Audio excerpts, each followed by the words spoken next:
کرنے والا کافی ہے۔ مختصر تشریح سن لیجئے کہ اہل ایمان کے لیے قیامت کا یہ ہولناک دن اتنا مختصر اور ان کا حساب اتنا آسان ہوگا کہ قیلولے کے وقت تک یہ فارغ ہو جائیں گے، اور جنت میں یہ اپنے اہل خاندان اور حور عین کے ساتھ دوپہر کو استراحت فرما ہوں گے، جس طرح حدیث میں ہے کہ مومن کے لیے یہ دن اتنا ہلکا ہوگا کہ جتنے میں دنیا میں ایک فرض نماز ادا کر لینا۔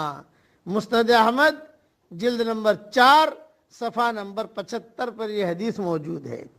دوسرا کہ اللہ کے نافرمانیوں سے دوستی اور وابستگی نہیں رکھنی چاہیے، اللہ کے نافرمانوں سے دوستی اور وابستگی نہیں رکھنی چاہیے۔